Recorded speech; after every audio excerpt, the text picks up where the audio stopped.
Cricket से जुड़ी तमाम खबरें, वर्ल्ड रिकॉर्ड, आईसीसी रैंकिंग और आने वाली सीरीज के शेड्यूल से बाखबर रहने के लिए सब्सक्राइब करें बी ऑफिशियल चैनल को और दबाएं बेल के बटन को ताकि आप हमारी लेटेस्ट वीडियो सबसे पहले देख सकें। शुक्रिया।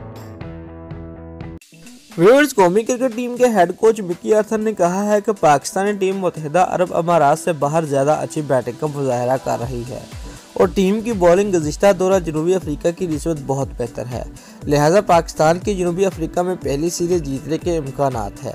जनूबी अफ्रीकी नज़ाद मिकी आर्थर कौमी टीम के हेड कोच की हैसियत से अपने आबाई मुल्क पहुंचे, जहां पाकिस्तान टीम 3 टेस्ट, 5 वनडे और 3 T20 मैचेस खेलेगी। पाकिस्तान ने इससे कबल 2013 में जनूबी अफ्रीका का दौरा किया था, जब उसे टेस्ट सीरीज में 3-0 से क्लीन स्वीप का सामना करना पड़ा था।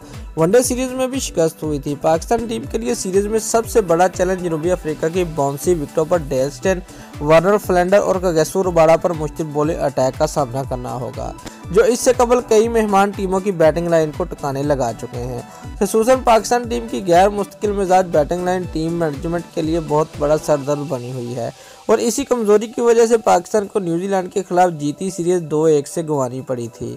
ताहम कौमी टीम के हेड कोच ने दावा किया कि पाकिस्तान की नौजवान बैटिंग लाइन अब पाकिस्तान के होम ग्राउंड मुत्तहिदा अरब अमारात से ज़्यादा बैरून मुल्क बेहतर बैटिंग करती है, क्योंकि अब वो लेग स्टैम्प पर खड़े नहीं होते, जबकि उनकी कंडीशन में पेस और स्विंग का सामना अच्छे तरीके से सामना करते हैं। उन्होंने कहा कि 2013 में जनूबी अफ्रीका का दौरा करने वाली टीम की निस्बत इस मरतबा पाकिस्तान टीम की बॉलिंग लाइन बहुत बेहतर है, जो 20 विकेटें लेने की सलाहियत रखती है। अलबत्ता हमारे लिए असल चैलेंज 350 से 400 रन बनाना है। अगर हम ऐसा करने में कामयाब रहे तो हम किसी भी तरह की कंडीशन में 20 विकेटें लेने की सलाहियत रखते हैं। दोस्तों, अगर आपको हमारी ये वीडियो पसंद आई है तो लाइक और कमेंट लाजमी करें और हमारे चैनल को सब्सक्राइब करना मत भूलिए। शुक्रिया।